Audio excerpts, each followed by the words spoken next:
Bismillahirrahmanirrahim. Assalamualaikum warahmatullahi ta'ala wabarakatuh. Alhamdulillahirabbil alamin wassalatu wassalamu ala asyrafil anbiya wal mursalin wa ala alihi wa sahbihi ajmain. Saudara pengacara yang saya hormati, yang berhormat Sahibus Samahah Datuk Mufti Negeri Kelantan, Yang Amat Arif Datuk Hakim Mahkamah Tinggi Kelantan, yang berhormat Datuk Pegawai Keuangan Negeri, yang amat berbahagia para pembentang, yang amat berusaha, ketua-ketua jabatan negeri persekutuan, yang berbahagia datuk-datuk, datin-datin, muslimin muslimat sekalian. Alhamdulillah, bersyukur kita kepada Allah Subhanahu Wa Taala kerana dengan limpah kurnianya kita dapat bersama dalam majlis ilmu pada pagi ini. Sebagaimana yang telah dijelaskan tadi ini, sesi pertama ini akan dipenuhi dengan satu kertas yang akan dibentangkan oleh yang berbahagia Dr. Ustaz Muhammad Usman Al-Muhammadi, iaitulah yang membicarakan tentang pemerkasaan Ahli Sunnah wal Jamaah dalam mendepani arus pemikiran semasa. Sesungguhnya amat wajar kita fahami dan kita perakukan bahawasanya Ahli Sunnah wal Jamaah yang sama-sama kita pegang sekarang sejak daripada zaman berzamannya merupakan satu aliran ataupun juga satu pahaman yang bersifat arus perdana. Sejak daripada zaman kemunculan Islam di Madinah sampai pemerintahan di Istanbul Utsmaniyah, merebak sampai ke rantau kita ini, kesemuanya didominasi oleh Ahli Sunnah wal Jamaah. Dan hal ini perlu kita pahami dan perlu kita pertahankan kerana ia merupakan asas pada perpaduan. Dan sebenarnya kalau dalam keadaan hari ini 90% daripada keseluruhan umat Islam di dunia adalah kumpulan Ahli Sunnah wal Jamaah, yang antaranya adalah kita bersama. Hanya 10% sahaja yang lain itu. Jadi kita perlu memberikan komitmen yang jelas untuk mempertahankan Ahli Sunnah wal Jamaah yang kita pegang ini, kerana seperti mana yang saya jelaskan tadi itu, ia merupakan asas perpaduan. Jangan sampai ia menjadi asas kepada perpecahan. Apa yang sedang berlaku misalnya di setengah tempat di rantau Asia Barat misalnya, ada kaitan dengan soal perpecahan disebabkan oleh kelainan pegangan mazhab dan sebagainya. Di Syria yang kita sama-sama ketahui, di Baghdad pasca Saddam Hussein, semuanya itu adalah hal-hal perpecahan yang berasaskan kepada perbezaan pandangan dalam hal yang berkaitan dengan mazhab. Jadi kita perlu berpegang pada mazhab yang arus perdana ini, yang dijelaskan oleh Rasulullah SAW sebagai ma'ana alaihi wa ashabi ini. Dan dengan itu, supaya ia dapat dipertahankan, kalaupun ada cabaran-cabaran yang datang, dan sebenarnya cabaran-cabaran itu sering datang dari semasa ke semasa, lebih-lebih lagi dalam zaman kini yang dipenuhi dengan peralatan dan perkakasan canggih yang boleh menyebarkan maklumat dalam kadar yang segera dan sebagainya, maka ia juga merupakan satu cabaran apabila adanya idea-idea ataupun pahaman-pahaman yang berbeza ataupun yang menyeleweng dapat disebarkan secara yang segera dan malahan masuk direct ke tengah rumah kita dan sebagainya. Dalam pemerhatian saya, ancaman ataupun cabaran yang utama yang dihadapi oleh Ahli Sunnah wal Jamaah pada masa kini adalah sama ada daripada dalam ataupun juga daripada luar. Daripada dalam sendiri, banyak penyelewengan-penyelewengan termasuk penyelewengan yang berkaitan dengan ajaran sesat, penyelewengan yang itu berkaitan dengan soal nilai-nilai baru yang dibawa ataupun dipromosikan oleh orang Islam sendiri, juga merupakan cabaran sebenarnya kepada pegangan Ahli Sunnah wal Jamaah. Dan daripada luar, khususnya dalam zaman ini, idea-idea yang datang dalam zaman yang dikatakan sebagai pasca moden ini adalah merupakan perkara-perkara yang secara asasinya bertentangan dengan ajaran Islam, khususnya ajaran Ahli Sunnah wal Jamaah. Jadi kita boleh lihat secara yang baik dan cara yang meluas bahawasanya unsur-unsur pahaman pasca moden yang misalnya muncul dalam bentuk mengatakan bahawasanya semua agama adalah sama, yang melihat bahawasanya segala-gala nilai ataupun segala-gala apa yang kita ada ini adalah nisbi belaka, tidak ada lagi kemutlakan kebenarannya, matlamat hidup lebih kepada berseronok dan sebagainya. Ini semua merupakan hal-hal yang cuba diketengahkan oleh unsur pasca modernisme ini supaya menjadi nilai yang dipegang oleh ahli masyarakat. Dan yang agak bahaya kepada kita ialah kerana kedatangan dalam keadaan yang cukup cepat disebabkan oleh kecanggihan teknologi satelit dan juga telekomunikasi. Jadi hal-hal semua ini secara detailnya akan dibicarakan oleh pembicara kita pada pagi ini. Dan sebelum saya menjemput beliau memberikan kertasnya itu, ingin saya tegaskan bahawasanya kita pada dasarnya diberi masa 75 minit ataupun sejam suku, tetapi sekarang sudah tidak tepat lagi sebab sepatutnya bermula pukul 9 tadi. 8.30 tadi, dan ini sudah hampir pukul 9. Namun saya akan memberikan masa kepada yang berbahagia Ustaz Osman lebih kurang 30 minit, dan yang selebihnya lagi itu adalah perbincangan yang kita akan dapatkan pandangan-pandangan dan juga reaksi daripada para peserta sekalian. Saya rasa saya tak perlu memperkenalkan Ustaz Osman Al-Muhammadi. Semuanya kenal. Beliau adalah anak Kelantan Jati yang lahir di Kota Baru. Sekarang ini berkhidmat di Universiti Islam Antarabangsa di ISTEC sebagai fellow yang amat utama. Kemudian terlibat banyak dalam pertubuhan-pertubuhan, termasuk dalam Institut Integriti, termasuk dalam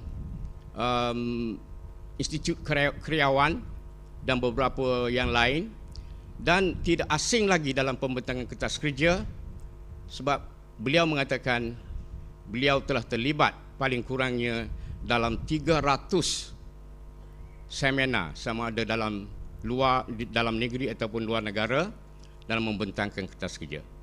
Tanpa melengah waktu, saya dengan segala hormatnya mempersilakan yang berbahagia Ustaz Osman untuk mempersembahkan kertasnya. Dipersilakan.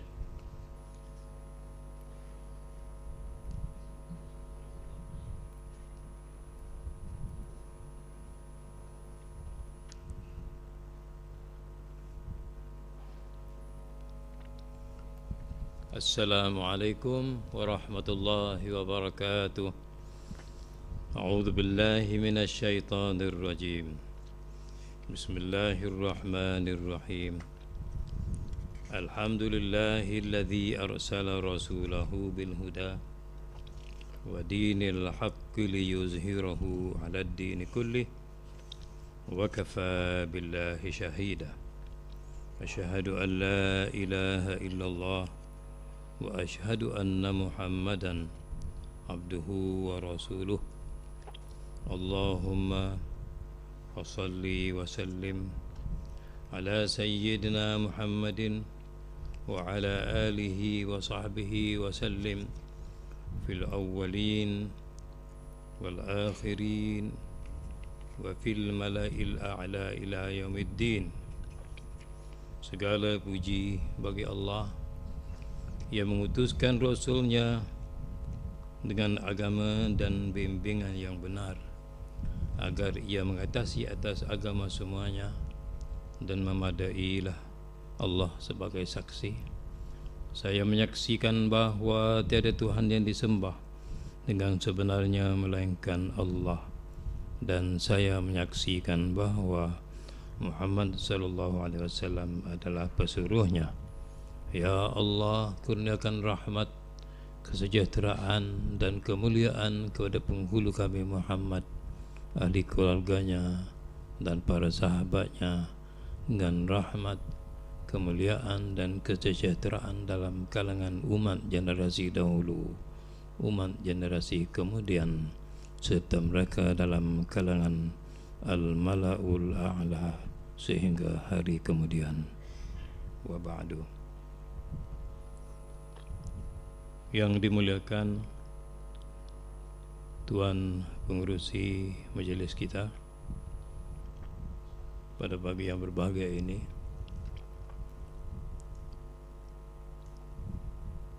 yang berbahagia Sahibus Samaha Datuk Mufti Kelantan dan Timbalan Mufti, Datuk Hakim Mahkamah Tinggi, Datuk Hakim Mahkamah Tinggi Kelantan, ketua-ketua jabatan, datuk-datuk, datin-datin, para pembentang Ketah Kerja, Tan Sri Profesor Ulung Muhammad Kamal Hassan, rakan kita dari Oxford, Dr.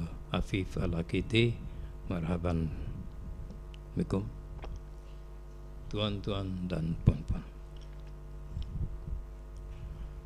Kita mendengar tadi kata-kata alu-aluan yang sangat padat yang mengisyaratkan beberapa perkara yang penting yang patut kita ambil perhatian secara berat dan sungguh-sungguh dari Sahibus Samha Mufti. Saya akan meneruskan sedikit lagi perbincangan ini berkenaan dengan Ahli Sunnah wal Jamaah dan cabaran-cabaran masa kini, iaitu antara cabaran yang merosakkan akidah Ahli Sunnah, yang merosakkan hidup kerohanian dia, yang menghakiskan dia, yang menjadikan dia kurang berkesan dalam membentuk hidup kita ini, yang mengganggu atau menghakis akhlak kita. Berengkahnya cabaran terhadap agama yang menjadikan agama itu jadi kurang berkesan dalam hidup, walaupun pada zahirnya nampak kegiatan agama itu berjalan. Termasuk juga aliran yang mengganggu atau mencabar kesejahteraan negara kita. Sebab sebagaimana disebut oleh Datuk Mufti dan juga disebut oleh sahabat kita Profesor Zakaria Astafa, bagaimana beberapa kawasan dalam dunia sekarang bergolak, tidak aman kerana fahaman-fahaman yang berpecah belah. Antara juga yang mencabar perpaduan Islam, yang sepatutnya umat Islam ni menjadi contoh perpaduan kepada orang lain. Sebab kita ditandai dalam Quran bersifat dengan sifat ruhama bainahum, sifat marhaban, sayang sama sendiri. Tapi sifat sayang itu sekarang sudah berubah menjadi sifat bermusuh sama sendiri. Menyedihkan. Oh, orang tak nampak. Okey, marhaban. Jazakumullah khairal jazaa. Dan ini akibat pahaman yang berbagai jenis yang bercanggah, termasuk juga terabainya ad-dinun nasihah yang ikhlas. Tak ada dah ad-dinun nasihah itu, seolah-olah tak ada dah. Kalau ada pun tak berkesan, seolah-olah ganti dia ad-dinul adawah. Agama ni kita berlawan. Jadi bila kuat agama jadi berlawan. Kalau belum kuat agama, baik. Tapi bila dah kuat agama jadi berlawan pula, jadi pelik betul. Termasuk juga aliran yang mencabar institusi-institusi umat Islam, dipertikaikan institusi fatwa, dipertikaikan institusi raja, dipertikaikan institusi undang-undang Islam kerana pengaruh NGO dari luar secara negatif. Saya tahu sebab waktu dalam Suhakam dulu, pengerusi Suhakam tu Tan Sri kita tu, dia sebut kalau NGO dalam negeri memburuk-burukkan keadaan negeri, dana lagi banyak dia dapat dari luar. Sebab orang kata, oi berat ni masalah, kita kena tolong. Dia pun hantar duit, dia hentam lagi. Jadi kalau ada yang baik pun dijadikan macam tak nampak yang baik, yang nampak yang jahat-jahat. Rupanya dia dapat duit, rupanya cara dapat duit ialah memburuk negeri sendiri. Walhal benda ini dalam ahli sunnah haram. Kalau benda yang sensitif, Quran menyuruh walau rudduhu ila rasul wa ulil amri la'alimahu alladhina yastanbitunahu minhum. Kalaulah dalam perkara sensitif itu mereka rujuk kepada Rasul dan ulil amri, nescaya pakar yang boleh mengetahui masalah yang sebenar, yang boleh membuat istimbal itu, mengetahuilah maklumat yang sebenar. Nak simpan maklumat itu sebagai rahsia ke, atau sebar kepada orang ramai? Tapi ini dilanggarnya. Kalau orang Kelantan kata dia tepuh rok dah lah ni, orang tepuh rok dah, tak kira dah, dia langgar, dia sebar maklumat ni kepada orang luar, lagi dia dapat duit. Pengerusi Suhakam beritahu, dan ahli-ahli Suhakam, lawyer-lawyer yang senior tu senyap. Dah betul lah, sebab betul berlaku.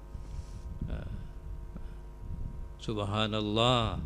Jadi seolah-olah setengah orang kita ni, dia semelih negi sendiri, dia dapat untung. Lagi dia semelih, lagi untung atas nama hak manusia sejagat. Ahli sunnah wal jamaah kita pandang pertama sebagai akidah. Ahli sunnah wal jamaah, akidah Asy'ari, akidah Maturidi, yang saya ringkaskan dalam buku terbitan Majlis, menegakkan ahli sunnah wal jamaah, mengelak daripada Syiah. Tak perlu. Satu, bila kita kata ahli sunnah, maknanya akidah, hak Nabi, hak Allah, hak Nabi, hak malaikat, alam akhirat, dan semua akidah yang dihurai oleh ulama akidah. Tak perlu satu-satu kita sebut. Kemudian satu lagi, bila kita sebut ahli sunnah, maknanya kita sebut epistemologi, sistem ilmu yang dicerahkan kaedahnya oleh Abu Qahib Baghdadi dalam Usuluddin, dalam bagian Al-Farqu Bain Al-Firq, dan Imam Ghazali dalam Al-Mustashfa, Ibnu Khaldun dalam bab ke-6 Muqaddimah. Maknanya bila kita sebut ahli sunnah, maknanya epistemologi, mana umat ni ditandai dengan epistemologi. Sebab itu Abdul Qahir Baghdadi bila beri takrif ahli sunnah sebut dicerahkan ilmu yang menjadi inti kerangka ahli sunnah, ilmu Al-Quran, tentang sunnah, tentang usuluddin, tentang fiqh, tentang tasawuf, tentang bahasa, ya, dan lain-lain. Termasuk juga dalam ahli sunnah ni orang yang menjaga sempadan negeri, al-murabitun, supaya jangan masuk aliran yang bukan-bukan, terkawal kita. Jadi kalau sekarang mana kena kerjasama dengan immigration, yes, ulama, immigration, keselamatan dalam negeri. Dan sekarang di UIA termasuklah usaha untuk melihat ilmu dalam Islamization of Knowledge, dan apa itu sahabat kita Profesor Ulung Tan Sri Kamal Hasan terlibat dalam usaha ini. Kemudian ahli sunnah sebagai kerangka peradaban. Jadi bila kita cakap ahli sunnah, mesti kita camkan tiga ni: akidah, epistemologi, kerangka peradaban; creed, epistemologi, civilizational construct. Dan kita tahu bahawa dalam dunia ini tamadun yang berkembang semula daripada Madinah, disebut cara ringkas oleh sahabat kita Prof. Zakaria Astapa. Mulai dari Madinah, ke Damsyik, ke Baghdad, ke Andalusia, Afrika Utara, Asia Tengah, Indo-Pakistan, subkontinent, Turki, dunia Melayu.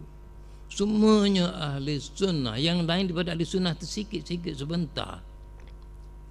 Maknanya rahmat ilahi dalam alam ini dicurahkan oleh Allah Ta'ala melalui tamadun Islam yang berkembang berabad-abad itu, yang akhirnya sekarang dia masih ada. Dan kita di dunia Melayu ini adalah orang ahli sunnah. Kita kena kawal ini, teruskan ini, semarakkan ini, kerana ini menjamin kebenaran. Di dalam hadis sahih, hatta taqumas sa'ah, Nabi jamin. Maknanya jamin Tuhan, jamin dari Tuhan. Dan dia juga stabil. Wacana yang paling stabil saya nampak dalam tamadun manusia, saya rasa suka dah nak didapati, kestabilan wacana ahli sunnah. Walaupun dinasti naik turun, malapetaka, perang saudara, tapi wacana sunni tegak. Sebab itu Nabi jamin, hatta taqum as-sa'ah la yadurruhum man khalafahum, tak mendatang mudarat orang yang lain pada mereka. Jadi tiga ini bila kata ahli sunnah: akidah, epistemologi, faham ilmu menyeluruh, tamadun. Kemudian hadis tadi saya tak baca, sampai kiamat kekal ahli sunnah. Dan Majlis Ulama Islam dibina untuk menjaga pelaksanaan ahli sunnah di negeri ini. Jelas tu kenali, jelas menyebut tentang ahli sunnah. Soal jawab dalam pengasuh berpuluh tahun, sudah 100 tahun lah kita kira menegakkan ahli sunnah. Soalan dalam majlis, dalam fatwa negeri Kelantan, ahli sunnah. Kemudian antara cabaran ialah Islam liberal. Dalam buku suntingan Charles Kussman, Liberal Islam a Source Group, buku Islam Liberal dan Fundamental, sebuah pertarungan wacana karangan Abdul Rahman Wahid, Musa Bisri, Haidar Bagir, Ulul Absar Abdullah, Gulan Muhammad, Bani Susetio. Sebab kerja nak kawal daripada nak supaya ahli sunnah kuat, Syiah jangan berkembang merosakkan orang kita. Bukan kerja majlis saja, bukan ustaz saja, semua perlembagaan negeri dan perlembagaan sebagainya berdasarkan ahli sunnah. Dia berkembang dengan senyap. Antara ajaran Syiah apa dia? Ringkas saja sebut, sahabat-sahabat lepas wafat Rasulullah dia murtad semua, melainkan 3 orang tak murtad. Ada dalam Rijalul Kashfi, ataupun 7 orang. Yang lain kafir murtad. Abu Bakar murtad, Umar murtad, Uthman murtad, habis. Siti Aisyah berzina dan sebagainya. Jadi kalau sebab itu dia tak pakai hadis Bukhari, Muslim riwayat ada Umar dan sebagainya. Dia kata murtad. Dia bahaya. Dan sekarang dikembangkan aliran itu. Kemudian dia ada Quran Siti Fatimah. Dia kata Mushaf Fatimah. Quran kita tu 1/3 saja yang lekat, yang 2/3 lagi dibuang, kata sahabat dengki. Tinggal 1/3 saja. Itu daripada Al-Kafi fil Usul Kitab Al-Hujjah. Saya ada kitab tu, kitab klasik dia. Satu lagi akidah Raja'ah, mana belum kiamat semua makhluk dihidupkan balik untuk dihukum oleh Imam Mahdi Syiah. Kerana sila orang ahli sunnah semua kena hukum. Abu Bakar kena hukum Umar. Yang menghukumnya Imam Mahdi waktu Raja'ah tu. Dan waktu Raja'ah tu puak-puak ahli sunnahnya kerjanya minum air kencing. Itu kita punya staple drink lah. Kita punya Coca-Cola, air kencing waktu Raja'ah. Yang jadi ketua Imam Mahdi Syiah, nama dia Muhammad bin Hassan. Kemudian dia aku negeri hanya yang di bawah Imam Maksum. Negeri semua dalam dunia tak sah. De facto dia terima, de jure tidak. Jadi sebab itu jaga-jaga kalau dia kuat, dia mula tunjuk lengan lah, dia punya tunjuk, dia punya muzzle. Tengok negeri-negeri tempat dia ada apa yang berlaku, kacau. Kemudian dia taqiyah. Dia taqiyah. Puak-puak dia sudah hantar memorandum kepada agung, antara orang yang kata mereka yang menentang Ahlul Bait, dia kata Pak Lebay ni lah, saya ni lah. Jadi agung tahu nama kita rupanya. Dia penentang Pak Lebay, penentang Ahlul Bait. La haula wala quwwata. Kita tidak tentang Ahlul Bait, kita tentang ajaran-ajaran macam ni jangan masuk ke sini sebab kita ahli sunnah. Biar dia dalam negeri dia. Lepas tu kahwin mut'ah, kahwin kontrak. Saksi tak ada tak apa, wali tak ada tak apa. Nak buat sehari boleh, 2 hari boleh, 2-3 jam boleh. Saksi Allah dan Rasul saja. Tak ada tanggungjawab, tak ada tangkap anak apa. Bila dah selesai buat selesai, kamu pergi, aku pergi. Yang satu laginya yang Khomeini ajar tu, dengan isteri orang pun boleh kahwin mut'ah ni, makruh saja. Dalam Tahrirul Wasilah jilid 2 di bawah nama An-Nikahul Munqati'. Cuba bayangkan kalau ada jiran Syiah, kita pergi bercuti, dia buat kerja. Sebab makruh saja ajaran Khomeini. Yang orang kata apa, Hujjatullah tu. Kita Hujjatul Islam seorang saja, Imam Ghazali. Dia ramai. Jaga sikit ya. Saya beritahu tu betul-betul bukan main-main, bukan kura-kura. It's damn serious business. Dia berkembang sekarang secara senyap. Di Tan Sri kata dalam satu perbincangan informal, we are on a time bomb. Kita kena gaya. Betul, saya setuju. Jaga baik-baik. Wahabiyah, saya tak pergi. Saya guna istilah tu pasal apa? Pasal Imam Abu Zahrah guna dalam Tarikh Al-Madhhab Islamiyah dan dia tak tarik balik. Imam Abu Zahrah, dan dia adalah ulama mu'tadil. Abu Zahrah ni. Jadi satunya dia hurai dalam kitab Tauhid, dia tu dia hurai la ilaha illallah. Kena ada 5 syarat baru la ilaha illallah tu tak boleh kita hukum orang tu. Satu, dia kena lafaz. Yang kedua, dia kena tahu makna. Yang ketiga, dia kena ikrah. Yang ketiga, yang keempat, dia kena seru betul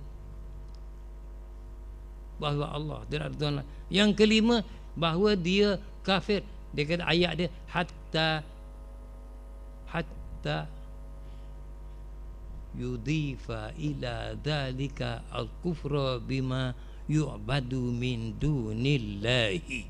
Dalam kitab Tauhid tu, sehingga dia tambah bahawa dia kafir terhadap yang disembah selain pada Allah. Baru tak boleh. Mana dalam ahli sunnah ada huraian sah la ilaha illallah macam tu? Kalau waktu jihad dalam hadis sahih, bila orang tu mengucap la ilaha illallah, selesai Islam. Jangan kata boleh bunuh lagi, itu dia takut pedang. Sebab ada sahabat buat, dia bunuh. Nabi kata, kamu hasyakta sadra, kamu buka dada dia ke? Kamu tahu dia tak Islam tu, kamu bunuh dia tu. Tapi golongan ni, orang tu semayang pun dia tebas. Dicatat dalam buku dia sendiri, Unwanul Majdi, saya baca sendiri. Buku tu buku resmi gerakan itu, bukan golongan luar yang tulis. Unwanul Majdi 2 jilid. Bukan dari punca luar. Orang tu semayang pun ditebasnya. Kalau kita orang semayang ni, dia sudah ahli tauhid, apa tebas lagi? Sebab tak sesuai dengan dia lah. Kemudian dia kata Adam syirik. Syirik fi ta'ah. Dalam hubungan dengan surah Al-A'raf.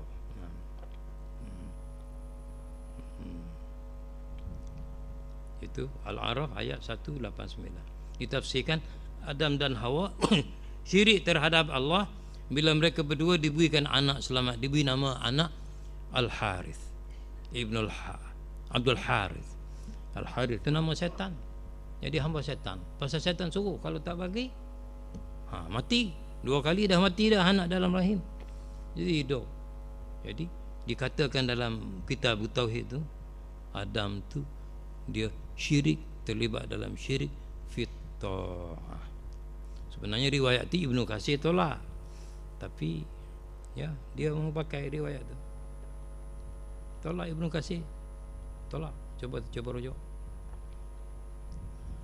Kemudian Al-Busiri, dia kata syirik. Al-Busiri yang syair Burdah tu, antara ayat yang menyebabkan syirik itu, man aludhu bihi siwaka yauma hululil hadithil amami.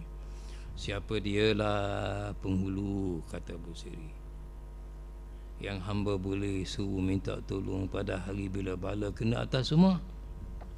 Itu untuk syafaat, minta syafaat. Apa tak boleh dah ahli Bukhari untuk syafaat waktu dia mau hidup nanti? Siapalah boleh minta tolong nak syafaat ni? Dituduhnya orang tua tu syirik.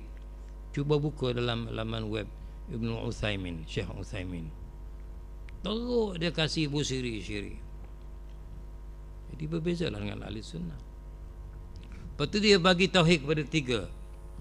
Rububiyah, uluhiyah, al-asma' wa sifat. Kalau bagi 3 tu dia tidak asing, dia hurai dalam konteks ahli sunnah, boleh kita pertahankan. Tapi dia asingkan. Bila dia asingkan, maka dia boleh kata Abu Lahab, Abu Jahal ahli tauhid. Tak pernah ada dalam sejarah akidah Abu Jahal, Abu Lahab ahli tauhid. Dia syirik mana boleh orang penyembah berhala jadi ahli tauhid. Tapi dia kata ahli tauhid juga. Ahli tauhid fashion kategori rububiyah, dia bagi kategori tauhid ni. Ulama ahli sunnah dulu tak bagi kategori macam tu, categorization tu, categorization tak bagi, tapi dia bagi.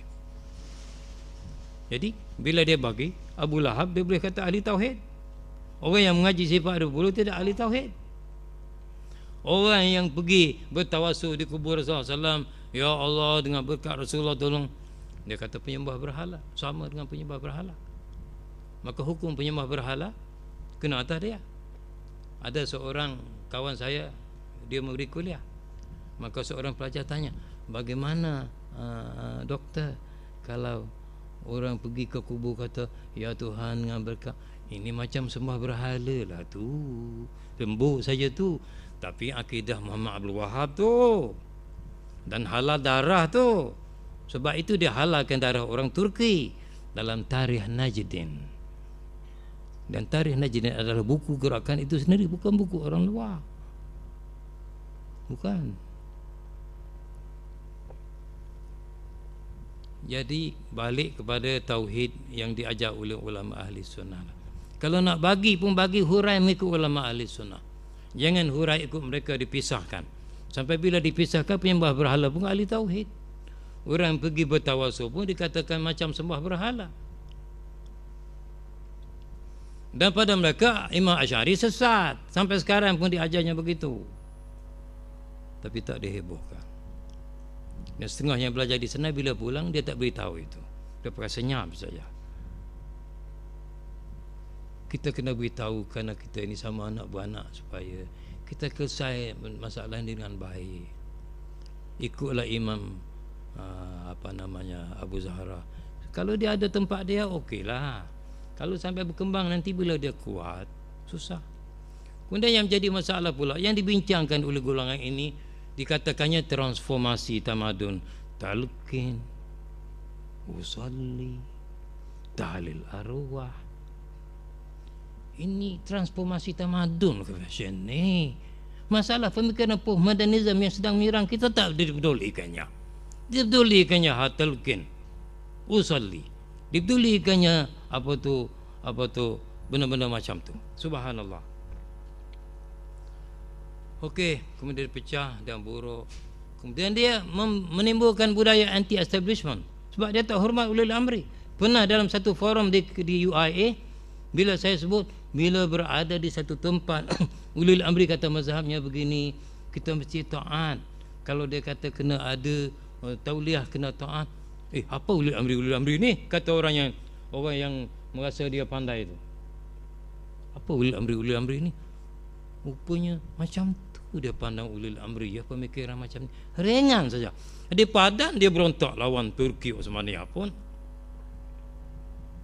sampai dari dalam rosak.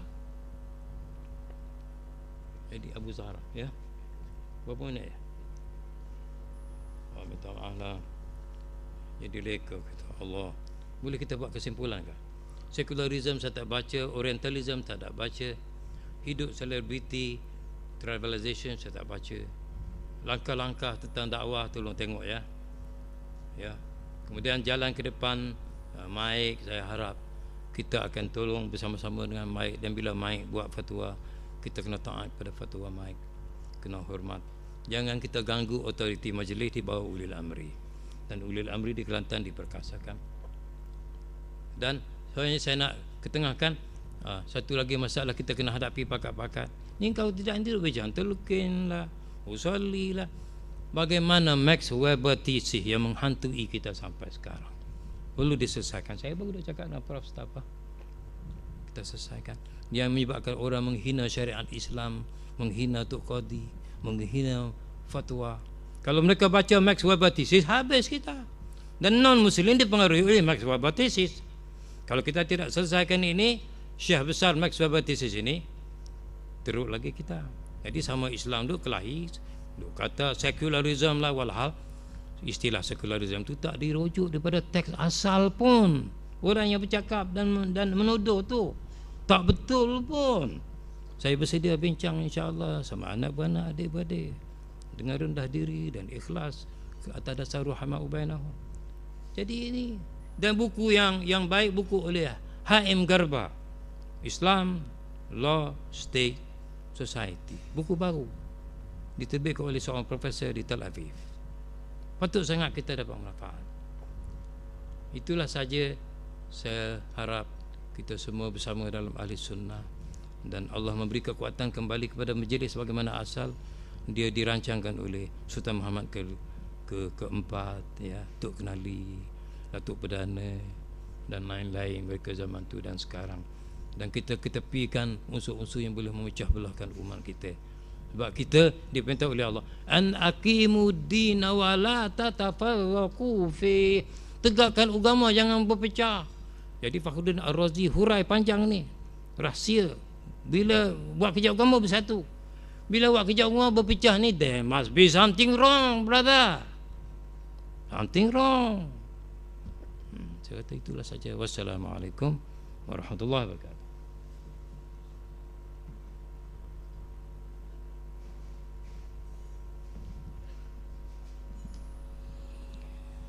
Terima kasih pihak majlis ucapkan kepada yang berbahagia Ustaz Osman.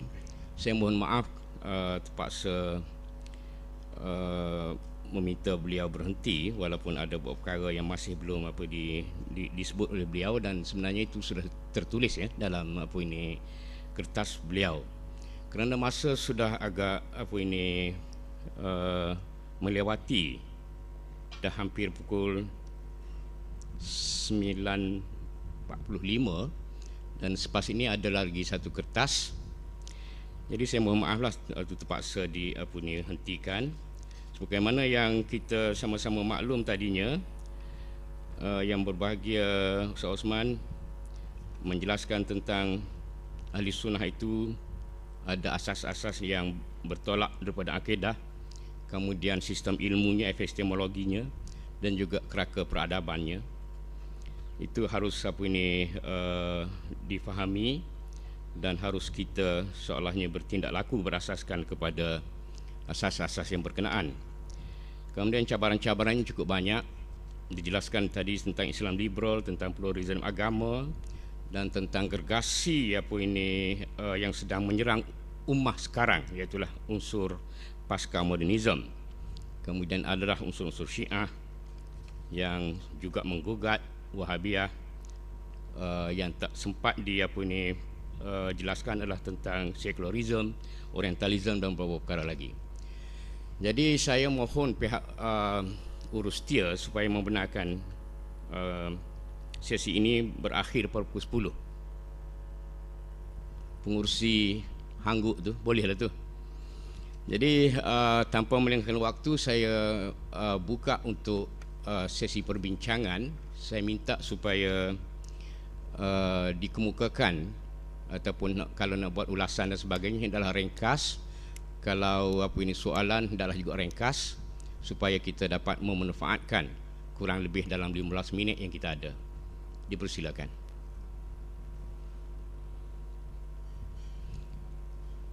Mikrofon ada di tengah-tengah ni. Sila.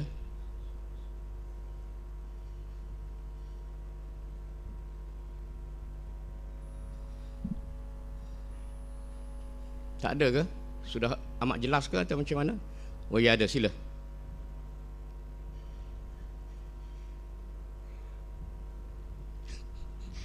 Bukan baru nak tanya, dia nak keluar.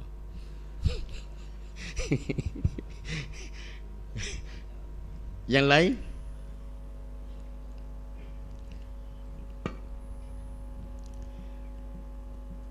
Saya mungkin boleh anggap bahawasanya para hadirin muslimin muslimat sudah rasa berpuas hati dengan apa yang dibentangkan dan apa yang dijelaskan oleh yang berbahagia Ustaz Osman, dan dengan itu kita boleh menjimatkan waktu sedikit lagi kerana ada 15 minit lagi sampai ke pukul 10. Jadi saya bagi pihak majlis pada hari ini mengucapkan berbanyak terima kasih kepada yang berbahagia Ustaz Osman yang telah berjaya menjelaskan kepada kita aspek yang berkaitan dengan pemerkasaan ataupun ke arah memperkasakan Ahli Sunnah wal Jamaah dan cabaran-cabaran semasa yang dihadapi oleh Ahli Sunnah wal Jamaah yang perlu sebenarnya kita sedari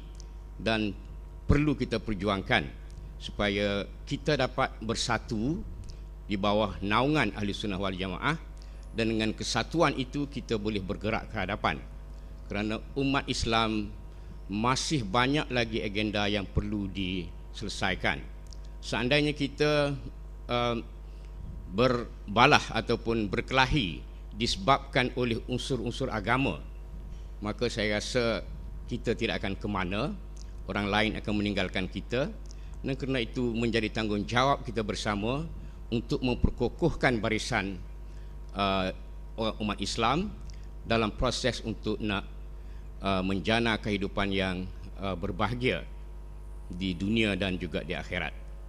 Jadi bagi pihak majlis, saya mengucapkan banyak terima kasih kepada Ustaz Osman, dan saya mohon maaf seandainya dalam saya menjalankan sesi ini ada perkara yang tak betul ataupun tak memuaskan hati, dan dengan ini saya menyerahkan kembali majlis kepada juruacara. Dipersilakan.